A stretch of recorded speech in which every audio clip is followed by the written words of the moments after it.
નમસ્તે મિત્રો, welcome to my channel. હું છું મૌલિક પંચાલ. વિદ્યાર્થી મિત્રો, આપણે બહુ જ સરસ રીતે ગુજકેટ મોક ટેસ્ટ સિરીઝ 2021ના 2 પેપર સંપૂર્ણ પૂરા કરી દીધા છે. આજે આપણે પેપર નંબર 3 ઉપર જઈએ છીએ.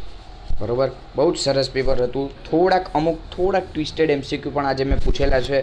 બરાબર, પરંતુ એ એમસીક્યુ એકદમ ઇમ્પોર્ટન્ટ છે અને જો થોડુંક પણ જો ખોટું પડી જાય ને તો તરત એમસીક્યુ ખોટો. જો થોડુંક સમજવામાં ભૂલ પડી ગઈ, જો થોડુંક ચેન્જીસ આપણે કરવાનું ભૂલી ગયા તો વાર્તા પૂરી, ખેલ ખતમ. બરાબર છે. મસ્ત એમસીક્યુ આજના લીધા છે. અમુક જે જીનેટિક્સવાળા જે ચેપ્ટર છે, પછી 5મું ચેપ્ટર, 6ઠું ચેપ્ટર, 3જું ચેપ્ટર મનુષ્યમાં પ્રજનન, એ બધાના એમસીક્યુ બહુ મસ્ત લીધા છે આજે. બરાબર, તમે એક્ઝામ આપી જ છે, તમને ખ્યાલ જ હશે. ઘણા બધા વિદ્યાર્થીઓને અમુક ખોટા પણ પડ્યા છે. બરાબર, કશો વાંધો નહીં. ચલો ને આપણે પેપર તો સોલ્વ કરી દઈએ એટલે આપણને પ્રોપર ખ્યાલ આવી જાય કે આપણે ક્યાં ભૂલ પડી છે. બરાબર, ચલો પેપરની શરૂઆત કરીએ. પહેલાં બેટા કહી દઉં કે જો તમે હજી સુધી ચેનલ ઉપર નવા છો તો સૌથી પહેલાં તો ચેનલને સબસ્ક્રાઈબ કરી દો, આ વિડીયોને લાઇક કરી દો અને આ વિડીયોને દરેક વિદ્યાર્થીઓ મિત્રો સુધી શેર કરી આપો. કારણ કે બેટા ગુજકેટ મોક ટેસ્ટ સિરીઝના જે તમે એક્ઝામ આપી એ એક્ઝામનું આ સોલ્યુશન છે અને ઘણા બધા વિદ્યાર્થીઓને એક્ઝામ આપવાની બાકી પણ રહી ગઈ હશે.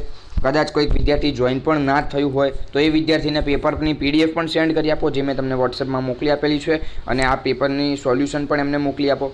બરાબર છે બેટા, જેથી બધાને પ્રોપર તૈયારી થઈ શકે ગુજકેટ માટેની.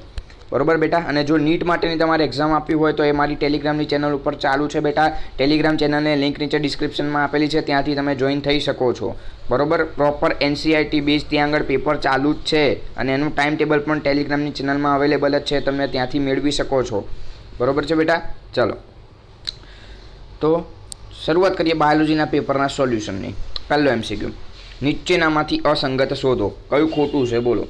પહેલું, ભૂસ્તારી દુર્વાઘાસ. હા સાચું છે, ભૂસ્તારી દુર્વાઘાસ સાચું છે. અધો ભૂસ્તારીમાં ફુદીનો, એ પણ સાચું છે. પછી વિરોહ, એમાં જળ શૃંખલા? ના, વિરોહમાં જળ શૃંખલા ના આવે, અહીંયા હંસરાજ આવે. વિરોહમાં હંસરાજ આવે. અને ગાંઠા મૂડીમાં કેળા, સાચું છે, કેળા પણ આવે, આદુબી આવે. બરાબર, એટલે અસંગત શોધવાનું કીધું છે એટલે આપણો જવાબ આવશે શું? સી, વિરોહ જળ શૃંખલા. વિરોહની સામે હંસરાજ આવે તો એ સાચું થાય.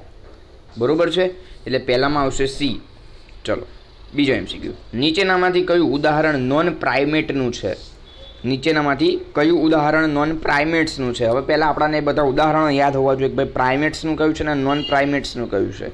જુઓ, નોન પ્રાઇમેટ્સમાં આવશે બધા જ સસ્તનો, મોટા ભાગના, લગભગ ગાય, ભેંસ, ઘેટા, બકરા, કૂતરા, વાઘ, આ બધા જ નોન પ્રાઇમેટ્સ છે.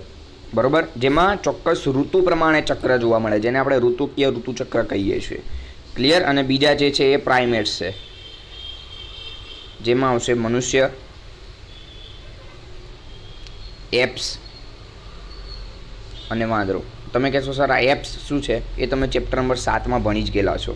બરાબર, એપ્સ એટલે કે આદિમાનવો જે શરૂઆતના અવસ્થામાં જોવા મળતા હતા ત્યાંમાંથી આપણે મનુષ્ય ઉતરી આવ્યા હતા, એ એપ્સ છે. એટલે અહીંયા આગળ આપણા ક્વેશ્ચનમાં શું પૂછ્યું છે કે નીચેનામાંથી કયું ઉદાહરણ નોન પ્રાઇમેટ્સનું છે? તો હવે પ્રાઇમેટ્સ તો આપણે ભૂલી જવાનું, નોન પ્રાઇમેટ્સનું ઉદાહરણ પૂછ્યું છે. હવે બેટા ક્લિયર કરી નાખું છું. જુઓ, પ્રાઇમેટ્સના ઉદાહરણમાં મનુષ્ય આવે, વાંદરા આવે ને એપ્સ આવે. વધ્યું કયું? ગાય. તો એ નોન પ્રાઇમેટ્સનું ઉદાહરણ છે. જવાબ આવશે આપણો એ. ક્લિયર છે? ચાલો ત્રીજો એમસીક્યુ, નીચેનામાંથી કઈ વનસ્પતિ એક સદની છે? હવે સૌથી પહેલાં તો બેટા આ એક સદનીનો મિનિંગ આપણાને ખ્યાલ હોવો જોઈએ. એક સદની એટલે શું થાય? તો કે નર અને માદા પ્રાજનનિક રચના એક જ વનસ્પતિ ઉપર હોય. આને જો બીજા શબ્દોમાં મારે એક સદનીને કહેવું હોય ને તો હું શું કહી શકું ખબર? દ્વિલિંગી કહી શકું, અથવા તો હું એને સમસુકાયક પણ કહી શકું છું. ક્લિયર? એટલે આ થોડુંક યાદ રાખજો, કદાચ જો શબ્દો પણ ચેન્જ કરીને પૂછાઈ શકે છે. નીચેનામાંથી કઈ વનસ્પતિ એક સદની વનસ્પતિ છે? એટલે કે નર અને માદા બંને પ્રાજનનિક રચના એક જ વનસ્પતિ ઉપર આવેલ છે. તો ઉદાહરણ શું આવશે એમાં? પપૈયું આવશે, ખજૂર આવશે, નાળિયેર આવશે, કે એ અને સી બંને આવશે? ઝડપથી બેટા કોમેન્ટમાં લખો, ઝડપથી. પપૈયું અને ખજૂર નહીં આવે. કેમ? એ દ્વિસદનીના ઉદાહરણ છે. બરાબર, વધ્યું શું? નાળિયેર. બસ, તો તમારો જવાબ છે નાળિયેર. ક્લિયર? ચલો, એટલે દિલ્હી પણ નહીં આવે. તમારો રાઈટ આન્સર છે સી. ત્રીજાનો આન્સર છે સી. ચલો ચોથું, નીચે આપેલ પૈકી કેટલા બંધારણો દ્વિકીય છે? નીચેનામાંથી દ્વિકીય કયા કયા રંગસૂત્રની દ્રષ્ટિએ કયા કયા દ્વિકીય છે? તો બેટા ચેક કરો. જુઓ, પહેલું પરાગરજ છે. પરાગરજ કેવી હોય રંગસૂત્રની દ્રષ્ટિએ? એકકીય હોય. ચલો પછી પ્રદેહ. પ્રદેહ રંગસૂત્રની દ્રષ્ટિએ કેવું હોય? તો કે દ્વિકીય હોય. પછી મૂળ રોમ. હવે બેટા અહીંયા થોડુંક સમજજો. મૂળ રોમ મૂળ હોય, પ્રકાંડ હોય કે પર્ણ હોય, આ ત્રણ રંગસૂત્રની દ્રષ્ટિએ દ્વિકીય જ હોય. ક્લિયર? મૂળ રોમ પૂછે તો પણ દ્વિકીય જ આવશે. ક્લિયર છે બેટા? આની મેં પીડીએફ મારી ટેલિગ્રામની ચેનલમાં મૂકેલી છે. એમાં ફાઇલ્સમાં તમે ચેક કરજો. એનું નામ, એ ફાઇલ્સનું નામ મેં આપેલું છે કે ચેપ્ટર નંબર 2 મોસ્ટ આઈએમપી, બરોબર, એમસીક્યુઝ એવું કંઈક છે. Most IMP MCQs chapter number 2 material, અથવા તો chapter number 2 most IMP material, એવું કંઈક લખેલું છે, બરોબર. જ્યાંથી તમને આની જ પીડીએફ મળી રહેશે. આ બધા જ રંગસૂત્રો આધારિત, અને પછી કે બીજાશય જે છે શેમાં ફેરવાય છે, અંડક શેમાં ફેરવાય છે, આ બધું જ ત્યાં આગળ પ્રોપર લખેલું છે. ત્યાં આગળ બરોબર મસ્ત રીતે બનાવેલું મટીરિયલ છે. ત્યાં આગળ તમે ચેક કરી શકો છો. ત્યાંથી તમને અવેલેબલ થઈ જશે. ચલો પછી ભ્રૂણપોષ. તો ભ્રૂણપોષ બંને વનસ્પતિમાં હોય. અનાવૃતમાં પણ હોય, આવૃતમાં પણ હોય.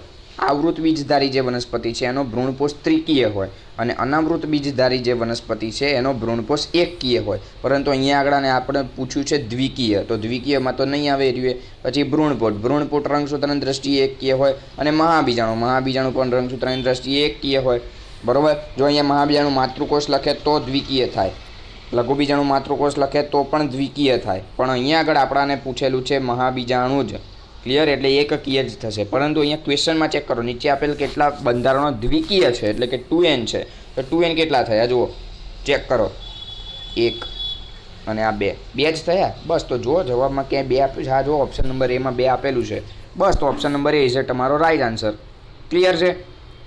ચલો બેટા, 5મો એમસીક્યુ. બહુ મસ્ત એમસીક્યુ છે. બહુ જ મસ્ત એમસીક્યુ છે. ઘણા બધા વિદ્યાર્થીઓને ભૂલ પડી છે આજે. જબરજસ્ત એમસીક્યુ છે એમ. એક પતંગિયું ગુલાબની પરાગરજ 3n લઈને સૂર્યમુખીના પરાગાસન 6n ઉપર સ્થાપિત થાય છે, તો તેનું યુગ્મન જ કેવું સર્જાશે? હવે બેટા તમે ચેક કરો. અહીંયા આગળ પરાગરજ આપી જ ગુલાબની, પરાગાસન આપી જ સૂર્યમુખીનું. શું ફલન થશે ખરા? ફલન થશે ખરા? મને તો નથી લાગતું થાય. કેમ? વનસ્પતિ જ અલગ છે ભાઈ. ગુલાબની પરાગરજ સૂર્યમુખી ઉપર સ્થાપિત થાય તો પણ ફલન ન થાય. ભલે સ્થાપિત થઈ ગઈ પરાગરજ, ફલન થવાનું જ નથી. કેમ કે સૂર્યમુખીની પરાગાસન છે અને પરાગરજ ગુલાબની છે. હજી જો અહીંયા આગળ ગુલાબની બદલે એવું લખી નાખ્યું હોય કે સૂર્યમુખીની પરાગરજ એ 3n, સૂર્યમુખીની પરાગરજ 3n લઈને સૂર્યમુખીના પરાગાસન 6n ઉપર સ્થાપિત થાય, તો કંઈક જવાબ પોસિબલ છે. અથવા તો જો એવું લખ્યું કે ગુલાબની પરાગરજ 3n લઈને ગુલાબની પરાગરજ 3n લઈને ગુલાબના પરાગાસન 6n ઉપર સ્થાપિત થાય છે, તો જવાબ કંઈક શક્ય છે. તો યુગ્મન જ અથવા તો ભ્રૂણપોષ સર્જાશે. પણ અહીંયા તો વનસ્પતિ જ આખી ચેન્જ છે. જો ગુલાબ છે ને અહીંયા સૂર્યમુખી છે, એટલે ફલન પોસિબલ જ નથી. ઘણા બધા વિદ્યાર્થીઓએ 12n લખ્યું ને ઘણાએ 15n લખ્યું. પોસિબલ જ નથી બેટા. કેવી રીતે ફલન થાય? જુઓ તો ખરા, વનસ્પતિ જ આખી અલગ આપી. બસ 3n આપ્યો, 6n આપ્યો એટલે ગણવા મંડી પડો ભમ ભમા ભમ ભમ. એવું ના હોય. પણ બેટા પ્રોપર પહેલાં ક્વેશ્ચન રીડ કરો. ક્વેશ્ચન રીડ કરો પછી સમજો ક્વેશ્ચન શું કહેવા માગે છે, અને પછી એનો જવાબ લખો. આનો જવાબ આવશે બોમ્બે. ફલન જ નહીં થાય. ક્લિયર છે બેટા? અગત્યનો એમસીક્યુ છે. ચલો 6થો એમસીક્યુ. મકાઈ એ ખાલી જગ્યાનું ઉત્કૃષ્ટ ઉદાહરણ છે. હવે પહેલાં તો ઇંગ્લિશ નામ થોડાક યાદ હોવા જોઈએ, બરોબર. ગુજરાતી નામ તો યાદ હતા ભાઈ. પવન દ્વારા પરાગનયન, કીટક દ્વારા, પક્ષીઓ દ્વારા, પ્રાણીઓ દ્વારા, બરોબર. આ બધા નામ તો આપણાને યાદ હતા, પણ ઇંગ્લિશ નામ શું યાદ છે? હા, તો અહીંયા ઇંગ્લિશ નામ આધારિત પૂછેલું છે કે મકાઈ એ ખાલી જગ્યાનું ઉત્કૃષ્ટ ઉદાહરણ છે. તો પહેલું તો એનિમોફિલી એટલે શું થાય? બોલો ઝડપથી, કોમેન્ટમાં લખો ઝડપથી બેટા. પછી એન્ટેમોફિલી, ઓર્નિથોફિલી અને હાઇડ્રોફિલી એટલે શું થાય? ચલો એક તો આવડી ગયું. હાઇડ્રોફિલી એટલે પાણી, એટલે કે જલ દ્વારા, પાણી દ્વારા પરાગનયન. પછી ઓર્નિથોફિલી એટલે બોલો બેટા. ઓર્નિથોફિલી આ એક નવું છે, પક્ષીઓ દ્વારા પરાગનયન. જો યાદ હોય તો મારો કદાચ જો વન શોટ રિવિઝનનો વિડીયો જોયો હોય તો ત્યાં આગળ આ બોલેલો છું, બરોબર. અને સમજાયેલું પણ છે. આના આખા પ્રોપર વિડીયો પણ મેં આ જ ચેનલ ઉપર મૂકેલા છે, ચેક કરી શકો છો. પછી એન્ટેમોફિલી એટલે કે કીટક દ્વારા પરાગનયન છે, અને એનિમોફિલી એટલે કે પવન દ્વારા પરાગનયન છે. અને વાત પરાગિત પણ કહેવામાં આવે છે, અથવા તો પવન પરાગિત પણ કહેવામાં આવે છે, બરોબર. ચલો એટલે આ તો યાદ છે. હવે આટલું તો ખબર પડી ગઈ. હવે મકાઈ એ શેનું ઉદાહરણ છે? મકાઈમાં શેના દ્વારા શેનું ઉદાહરણ છે એમ ટૂંકમાં? પવન દ્વારા પરાગનયન થાય, એમાં કીટક દ્વારા થાય, પક્ષી દ્વારા થાય કે પાણી દ્વારા થાય? તો મકાઈનો ડોડો બેટા હવે યાદ આવ્યું, પવન દ્વારા થાય.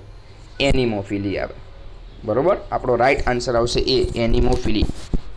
ચલો 7મો એમસીક્યુ. અગત્યનો એમસીક્યુ. ઘણા બધાએ જવાબ ડાયરેક્ટ ટીક કરી નાખ્યો છે એ, પણ ખોટો છે. એ ઇઝ અ રોંગ આન્સર. ચલો પૂછ્યું શું શુક્રકોષ જનન, તમે શું સમજ્યા અંડકોષ જનન? ક્લિયર? ચલો ઓકે, જો શુક્રકોષ જનન સમજ્યો છે તો એને મસ્ત જવાબ લખ્યો છે, એમ મજા આવી ગઈ છે એના પ્રશ્નોમાં. પહેલું વૃદ્ધિ તબક્કો આવે, જનન તબક્કો આવે, ગુણન તબક્કો આવે, પરિપક્વન. પહેલાં તો આ બી તો નીકળી ગયો. જુઓ 3 તબક્કા હતા, વૃદ્ધિ, ગુણન અને પરિપક્વન. પહેલો ગુણનનો તબક્કો, બીજો વૃદ્ધિ થતી હતી વૃદ્ધિ તબક્કો, અને ત્રીજો હતો પરિપક્વનનો તબક્કો. ક્લિયર? ગુણનના તબક્કામાં શું થતું હતું? સમવિભાજન થઈ અને 1માંથી 4 કોષોનું નિર્માણ થતું હતું, એટલે ગુણનનો તબક્કો નહીં આવે. સિમ્પલ વેમાં એ તો પતી જતો હતો. વધ્યા 2, વૃદ્ધિ તબક્કો, પરિપક્વન તબક્કો. તો હવે બેટા વૃદ્ધિ તબક્કામાં પણ સિમ્પલ થતું કે કોષોમાં ક્રોમેટિન સભરયુક્ત બને છે, કોષરસયુક્ત બને છે, કદમાં થોડોક મોટો બને છે, એટલે એ પણ સિમ્પલ છે. એટલે વધ્યું શું તમારું? પરિપક્વન. આ તબક્કો થોડોક મોટો છે. કેમ આ તબક્કો કેમ મોટો છે? તો પ્રાથમિક પૂર્વ શુક્રકોષમાંથી દ્વિતીયક પૂર્વ શુક્રકોષ બને છે, અને દ્વિતીયક પૂર્વ શુક્રકોષમાંથી પ્રશુક્રકોષો બને છે, અને એ પ્રશુક્રકોષોમાંથી પરિપક્વ શુક્રકોષો બને છે. ક્લિયર બેટા? એટલે આ તબક્કો થોડો લાંબો થઈ જાય. તમે કહેશો સર હવે પ્રશુક્રકોષોમાંથી શુક્રકોષો બને, એ તો શુક્રકાંતરણનો તબક્કો. શુક્રકાંતરણનો તબક્કો પરિપક્વનમાં જ આવે બેટા, બરોબર? ભલે એનું નામ અલગ આપેલું છે, પ્રશુક્રકોષમાંથી શુક્રકોષો, પુખ્ત શુક્રકોષો બને છે, બરોબર, પરંતુ એટલાનો એનો સમાવેશ જે છે એ પરિપક્વન તબક્કામાં જ કરવામાં આવતો હોય છે. બહુ લાંબો તબક્કો છે. પરિપક્વ છેલ્લે આપણે શું બનાય છે? પરિપક્વ શુક્રકોષો બને છે, પુખ્ત શુક્રકોષો. ક્લિયર? હવે એ ફલન એનું એ અંડકોષ સાથે જોડાશે, દ્વિતીય પૂર્વ અંડકોષ સાથે, અને ફલન થશે. ક્લિયર? એટલે દિલ્હી આપણો ઇઝ રાઈટ આન્સર, બરોબર છે. સૌથી લાંબો તબક્કો જે છે એ પરિપક્વન. પરંતુ અહીંયા જો થોડોક બેટા ચેન્જ કરી નાખે કે શુક્રકોષ જનનની બદલે લખી નાખે અંડકોષ જનન, અંડકોષ જનન, તો શું જવાબ લખો? જો જવાબ લખી નાખે અંડકોષ જનન તો તમારો જવાબ આવશે વૃદ્ધિ તબક્કો. જનન નહીં આવે, ગુણન નહીં આવે, ને પરિપક્વન નહીં આવે. કેમ? ગુણન તબક્કામાં તો સિમ્પલ સમવિભાજન થઈ અને 1માંથી 4 કોષો બને, બરોબર, પરંતુ અંડકોષ જનનમાં 3 નાશ પામે ને 1 આગળ વધે છે, બરોબર, એટલું આપણને ખ્યાલ છે. અને એની વૃદ્ધિ થાય છે.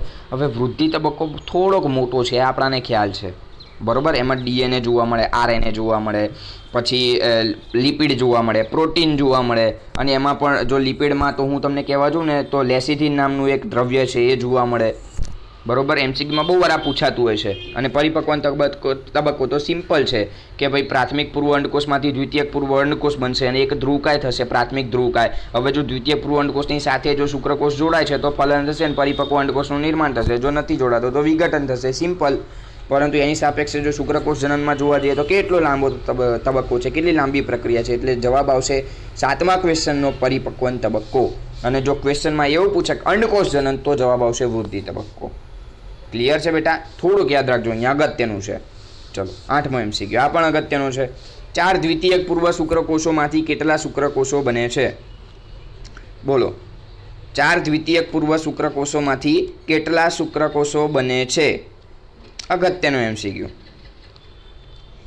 અહીંયા આગળ જો મેં પ્રાથમિક પૂર્વ શુક્રકોષ લખી નાખીને તો આવડી જાય સાહેબ. અહીંયા મેં દ્વિતીયક લખ્યું, જો 4 લખ્યું છે. એક પ્રાથમિક પૂર્વ શુક્રકોષનું અર્ધીકરણ થાય એટલે કે 2 દ્વિતીયક પૂર્વ શુક્રકોષો બને. તમે અહીંયા જો શું લખ્યું? 4, 2ની બદલે 4 લખી નાખું. ચલો હું 4 અહીંયા, તો એકમાંથી આપણને ખ્યાલ છે એકનું અર્ધીકરણ થાય, અર્ધીકરણ 2 થાય એટલે 2 બનતા હતા.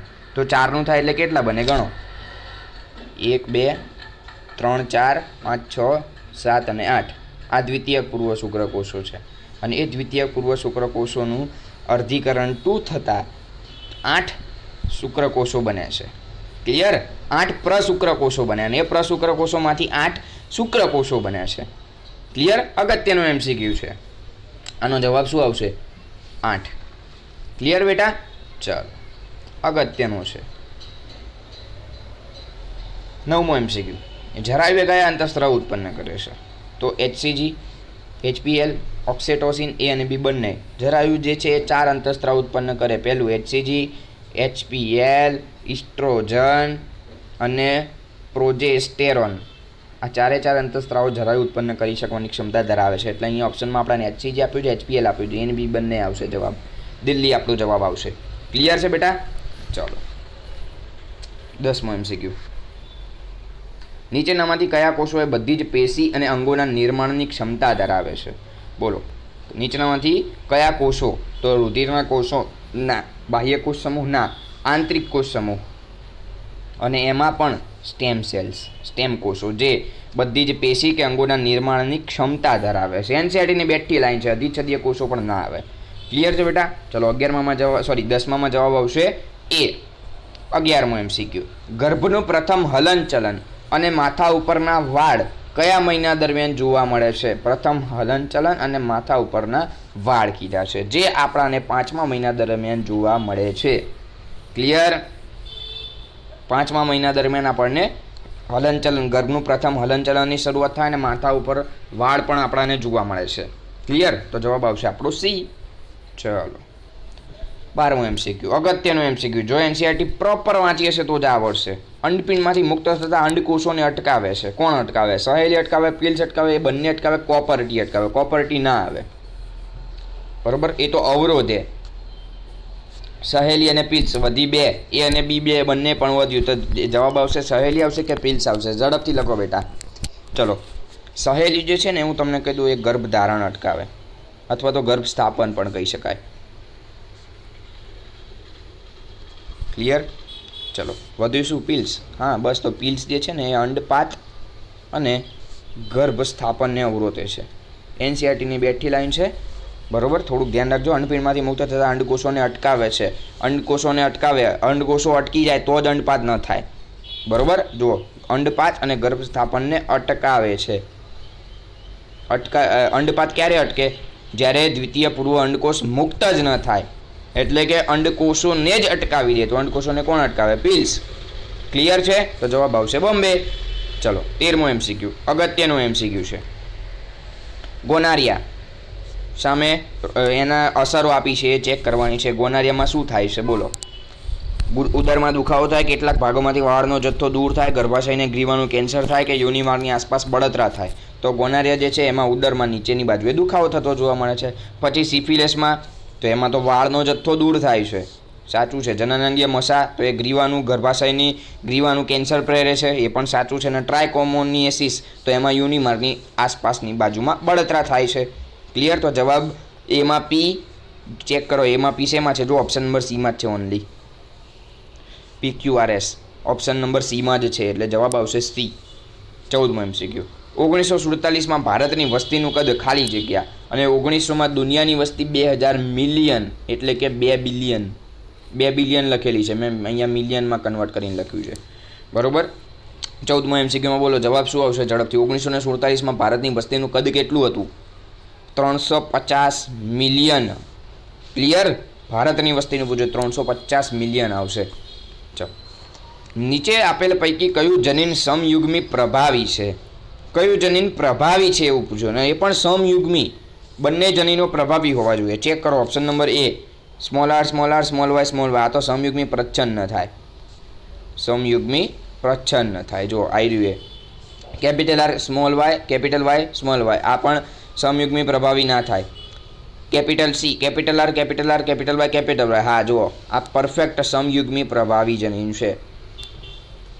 બંને જનીનો પ્રભાવી છે. Capital R, capital R, capital Y, capital Y. Clear?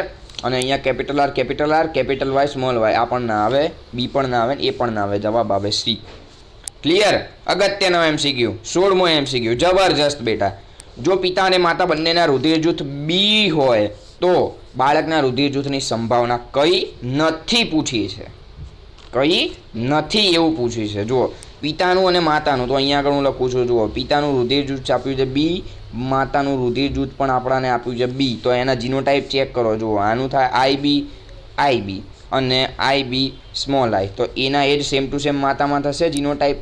હા થશે. જુઓ, તો હવે જુઓ, તો બાળકમાં કયું રુધિર જૂથ શક્ય છે પહેલાં એ ચેક કરો. તો પહેલું તો બી શક્ય છે, કારણ કે આઈબી છે. બી શક્ય છે, આનું એક આઈબી, આનું એક આઈબી. બી શક્ય છે. પછી આ સ્મોલ આઈ, એટલે કે ઓ પણ શક્ય છે. તો 2 રુધિર જૂથ શક્ય થયા બેટા. ક્લિયર કરી નાખું છું. 2 રુધિર જૂથ શક્ય થયા, બી અને ઓ. તો હવે ચેક કરો, કયું રુધિર જૂથ શક્ય નથી એવું પૂછ્યું છે. કયા રુધિર જૂથની સંભાવના નથી?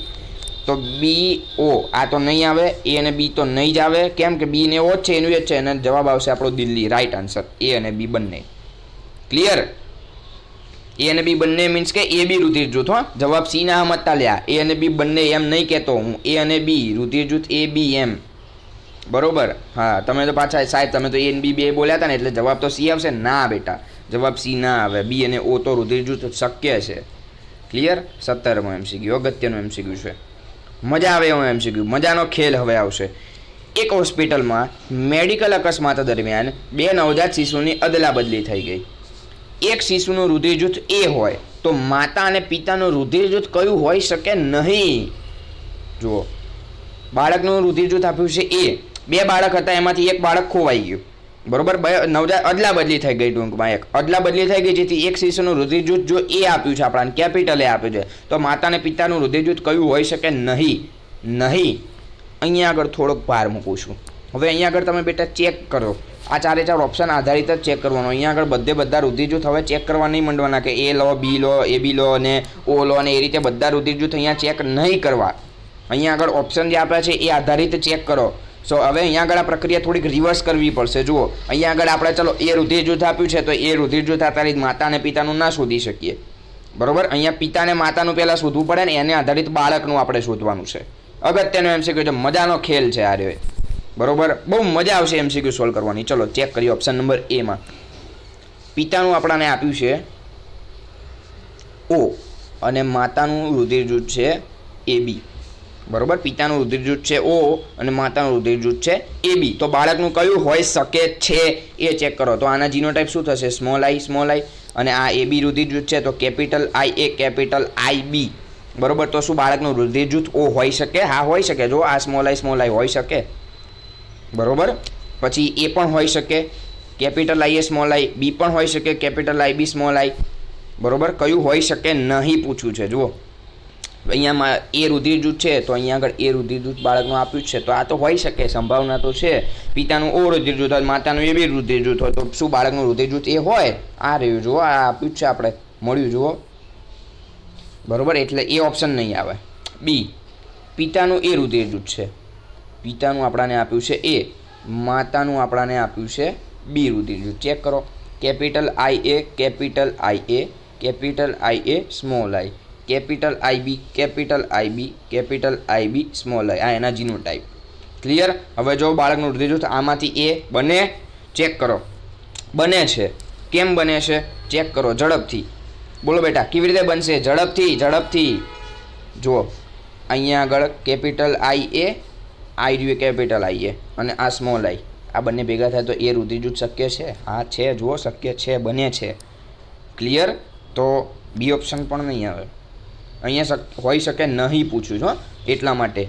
એમાં તો બને છે, બીમાં પણ બને છે. સી ચેક કરીએ. જો પિતા B રુધિર જૂથ ધરાવે, પિતાનું આપણને આપ્યું છે B અને માતાનું રુધિર જૂથ આપણને આપ્યું છે O, તો આના જીનોટાઈપ ચેક કરો, capital IB capital IB capital IB small i અને આમાં O એટલે કે સ્મોલ i. તો અહીંયા આગળ જુઓ બેટા, અહીંયા આગળ રુધિર જૂથ એ શક્ય નથી. કેમ? ચેક કરો. જો અહીંયા આગળ IB કેપિટલ IB લઉં અને અહીંયા આગળ સ્મોલ i, તો રુધિર જૂથ થાય B. આ સ્મોલ i ના સ્મોલ i લઉં તો રુધિર જૂથ થાય O. ક્વેશ્ચનમાં શું છે? બાળકનું રુધિર જૂથ છે A. ક્લિયર? તો જવાબ શું આવ્યો? સી. પિતાનું રુધિર જૂથ B છે ને માતાનું રુધિર જૂથ A છે, તો બાળકનું રુધિર જૂથ A ના હોઈ શકે. જો કયું હોઈ શકે નહીં.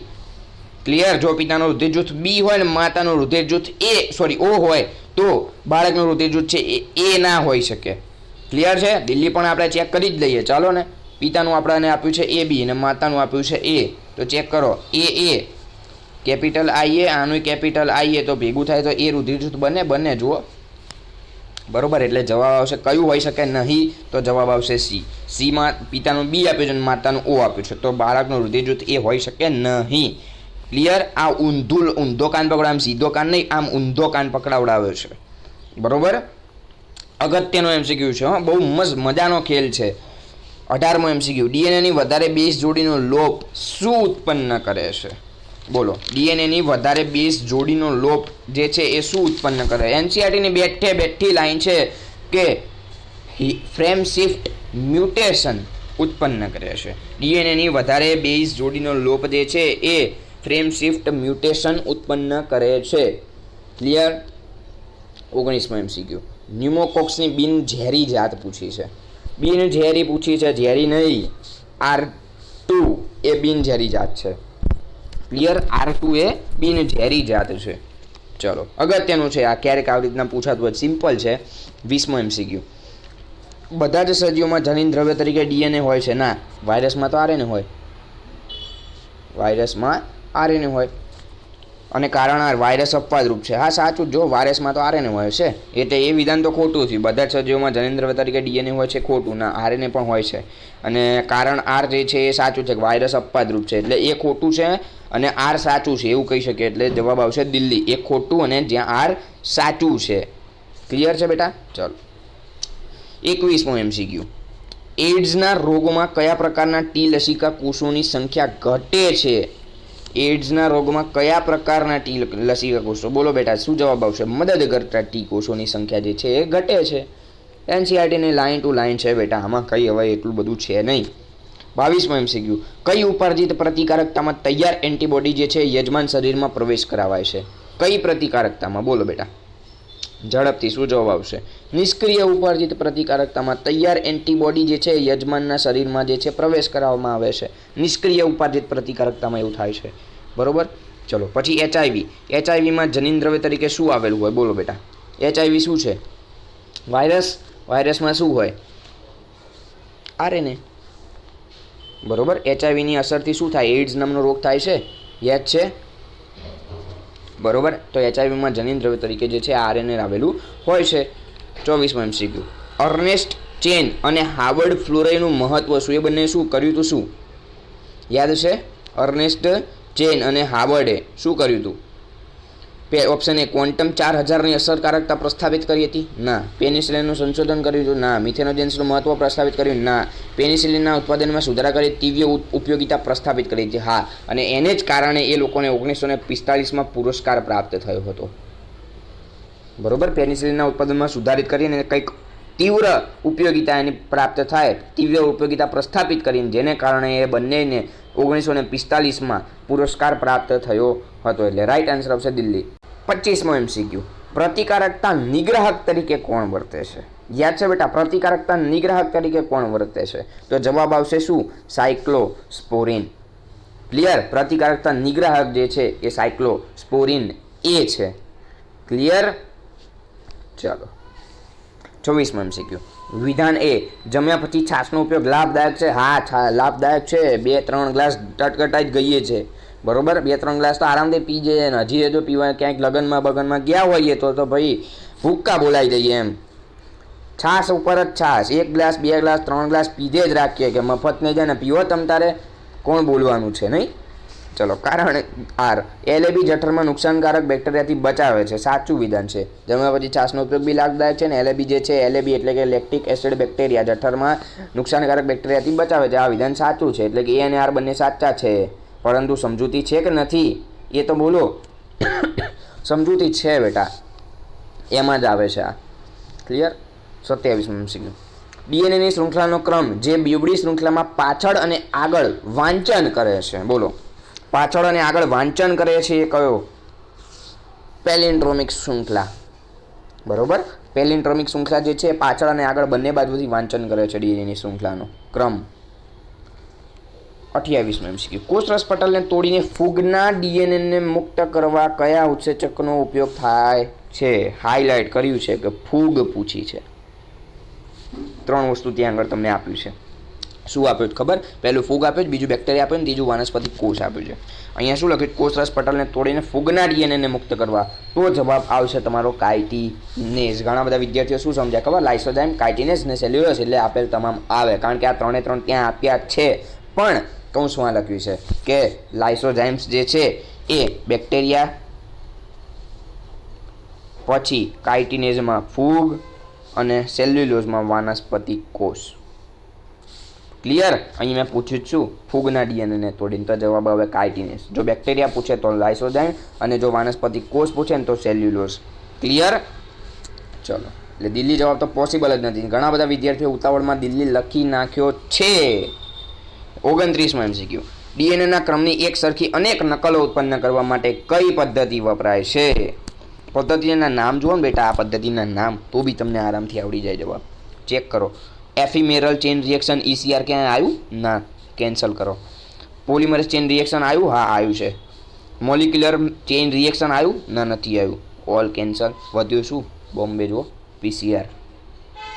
થોડાક MCQ આવા પણ ક્યારેક હોય છે કે ઓપ્શન ચેક કરો ને તો તમને જવાબ બિંદાસ મળી જાય છે. બરોબર. ચલો, DNA નકલની એક સરખી અનેક નકલો ઉત્પન્ન કરવા માટે PCR પોલિમરેઝ ચેઇન રિએક્શન પદ્ધતિનો ઉપયોગ કરવામાં આવે છે. ચલો, 30મો MCQ. પ્લાઝમિડ શું છે? બોલો, પ્લાઝમિડ જે છે એ શું છે? પહેલું તો ગોળાકાર હોય, એ તો આપણને ખ્યાલ છે, આકૃતિ આપેલી છે આપણી ટેક્સ્ટ બુકમાં. બરોબર. પ્લાઝમિડ શું છે? ક્રમિક એક વડે DNA શૃંખલા? ના. ક્રમિક એક વડે RNA શૃંખલા? ના. બેવડું DNA? ના. ગોળાકાર અને બેવડું DNA છે. ક્લિયર? રાઈટ આન્સર થશે આપણો દિલ્હી. થોડુંક ધ્યાન રાખજો. 31મો MCQ. જૈવિક સંપત્તિ પેટન્ટનું અન્ય દેશ દ્વારા શોષણ. જૈવિક સંપત્તિ પેટન્ટનું અન્ય દેશે શોષણ કરી દીધું. શું કર્યું? તસ્કરી કહેવાય એને, જૈવ તસ્કરી. ક્લિયર? જવાબ આવશે આપણો બોમ્બે. 32મો MCQ. અગત્યનો MCQ છે. જનીન થેરાપીનો સૌ પ્રથમ પ્રયોગ શેની ક્ષતિને દૂર કરવા માટે કરવામાં આવ્યો હતો? તો જનીન થેરાપીનો સૌથી પહેલો પ્રયોગ ADA, એડિનોસાઇન ડીએમિનેઝ. એક 4 વર્ષની બાળકી હતી, 4 વર્ષની એક છોકરી હતી જેમાં આ રોગ થયો હતો, એટલે કે ADA એને દૂર કરવા સૌપ્રથમ ADA એટલે કે એડિનોસાઇન ડીએમિનેઝની ક્ષતિને દૂર કરવા માટે આ જનીન થેરાપીનો ઉપયોગ કરવામાં આવ્યો હતો, જે 4 વર્ષની બાળકીમાં થયેલો હતો. ક્લિયર? થોડુંક યાદ હોવું જોઈએ. 33મો MCQ. નીચેના પૈકી કોની વચ્ચેની સ્પર્ધા વધારે નુકસાનકારક હોય? બોલો, કોની વચ્ચેની સ્પર્ધા વધારે નુકસાનકારક સાબિત થાય છે? શું જવાબ આવે? ઝડપથી બેટા કોમેન્ટમાં લખો. ઝડપથી. સરસ, ઝડપથી. 33માં શું જવાબ આવશે? તો કે સમાન વસવાટમાં એક જ જાતિના સભ્યો. બરોબર. સમાન વસવાટમાં જો એક જ જાતિના સભ્યો હોય તો એમની વચ્ચેની સ્પર્ધા થાય તો એ નુકસાનકારક છે. બરોબર, વધુ નુકસાનકારક છે. 34મો MCQ. 1991માં ભારતમાં માનવ વસ્તી માટે આરનું મૂલ્ય જણાવો. બોલો, 1981માં માનવ વસ્તી માટે પૂછ્યું છે હો બેટા. તો 1981માં માનવ વસ્તી માટે આરનું મૂલ્ય પૂછ્યું છે, તો આરનું મૂલ્ય આવશે માનવ વસ્તી માટે 0.0205. ઘણા લોકોએ C લખ્યું છે, 1.0205 ના આવે. 1981માં ભારતમાં માનવ વસ્તી માટે આરનું મૂલ્ય 0.0205 હતું. જ્યારે આપણો જે લોટ છે, આપણે જે ખોરાક રાંધીએ છીએ, લોટ જે છે, લોટમાં જો ધનેરા પડે તો એના માટે આરનું મૂલ્ય હતું 0.12. ધનેરા માટે આરનું મૂલ્ય હતું 0.12. અને જે નોર્વેના ઉંદર હતા એ ઉંદરો માટે મૂલ્ય હતું 0.015. બરાબર, નોર્વેના ઉંદેડા માટે. બરાબર, નોર્વેના ઉંદર માટે મૂલ્ય હતું 0.015. અહીંયા માનવ વસ્તી માટે પૂછ્યું તો 0.0205. ચલો, મજા આવશે. આંતરજાતીય સ્પર્ધાને કારણે એક જ વર્ષમાં અપૃષ્ઠવંશીઓની કેટલી જાતિઓ વિલુપ્ત થઈ છે? અપૃષ્ઠવંશીઓની 10 જાતિઓ વિલુપ્ત થઈ છે એક જ વર્ષમાં. NCERTની લાઈન છે. અગત્યનું MCQ. પેરામિશિયમ દ્વિભાજન દ્વારા અનેક દિવસે તેની સંખ્યામાં 2 ગણો વધારો કરતું રહે છે. પ્રયોગશાળામાં ઇષ્ટતમ પરિસ્થિતિ પૂરી પાડી તેની વસ્તી વૃદ્ધિ આલેખ તૈયાર કરતા કેવો એનો આલેખ મળે છે? તો જવાબ આવશે શું? 2 જ આલેખ આપ્યા છે આપણને. C cancel, Delhi cancel. સંભાવ્ય વૃદ્ધિ, ચરઘાતાંકીય વૃદ્ધિનો આલેખ આપણને આપ્યો. જવાબ શું આવે? સંભાવ્ય, ચરઘાતાંકીય. જવાબ આવશે ચરઘાતાંકીય વૃદ્ધિ. ક્લિયર? સંભાવ્ય વૃદ્ધિ નહીં આવે. ચલો, 37. પેસેન્જર પિજિયન જાતિ કયા કારણે લુપ્ત થઈ ગઈ? બોલો, શેના કારણે લુપ્ત થઈ? તો કે અતિશોષણના કારણે. વિદેશી જાતિનું આક્રમણ નહીં, વસવાટ નાબૂદી નહીં, સહલુપ્તતા પણ નહીં. અતિશોષણના કારણે પેસેન્જર પિજિયન એટલે કે કબૂતરની જાતિ જે છે એ લુપ્ત થઈ ગયેલી જોવા મળે છે. ક્લિયર? 38મો MCQ. શીત જાળવણી માટે કેટલા તાપમાનની જાળવણી કરવામાં આવે છે? તાપમાન બોલો કેટલું? -196 C. 39. વર્ષ 2002માં ટકાઉ વિકાસ પર વિશ્વ પરિષદ ક્યાં યોજાઈ હતી? બોલો, વિશ્વ પરિષદ જે છે દક્ષિણ આફ્રિકાના જોહાનિસબર્ગમાં યોજવામાં આવી હતી. ક્લિયર? લાસ્ટ વન, અગત્યનો. રેડ ડેટા બુકની જાળવણી કયા ઓર્ગેનાઇઝેશન દ્વારા કરવામાં આવે છે? તો રેડ ડેટા બુકની જાળવણી જે છે IUCN દ્વારા કરવામાં આવે છે. બરોબર, તો અહીંયા આગળનું આપણું આજનું પેપર સમાપ્ત થાય છે. અગત્યના બેટા બધા MCQ હતા, બહુ જ મસ્ત MCQ હતા, મજા આવી હશે. આઈ હોપ તમને બધા જ MCQ જે છે એ ખૂબ જ અગત્યના છે. પછી જે ચેપ્ટર નંબર 5ના આપણે MCQ જોયા, ચેપ્ટર નંબર 3ના MCQ જોયા, ચેપ્ટર નંબર 6ના જે અમુક કેટલાક MCQ જોયા, બહુ જ અગત્યના છે બેટા. બરોબર છે? દરેક MCQ વેરી મોસ્ટ ઇમ્પોર્ટન્ટ છે. બરોબર. આઈ હોપ તમારે બહુ સારા માર્ક્સ આવ્યા છે. તો આજે ઘણા બધા વિદ્યાર્થીઓ એપ્રોક્સિમેટલી એપ્લિકેશનમાં 300 વિદ્યાર્થીઓએ એક્ઝામ આપી છે. અને જે આપણે કૃણાલ સર જે છે કેમેસ્ટ્રીના, એ કેમેસ્ટ્રીના સરની જે સ્કૂલ છે એ સ્કૂલમાં પણ આશરે 100 જેટલા આસપાસ વિદ્યાર્થીઓએ એક્ઝામ આપી છે. અને આપણે જે ફિઝિક્સના સર છે એમના પણ ક્લાસીસમાં ઘણા બધા વિદ્યાર્થીઓએ એક્ઝામ આપી છે. એટલે એપ્રોક્સિમેટલી જો હું કહેવા જાઉં તો આજની એક્ઝામ 400 થી 450 વિદ્યાર્થીઓએ આજની એક્ઝામ આપી છે. બરોબર. બહુ જ મસ્ત ક્વેશ્ચન કાઢ્યું હતું, બહુ મસ્ત પેપર છે આજનું. આઈ હોપ તમને મજા આવી હશે. તો ફરી મળીશું. હવે એક લાસ્ટ પેપર આપણું વચ્યું છે, રવિવારે છે એ એક્ઝામ 4મી તારીખે.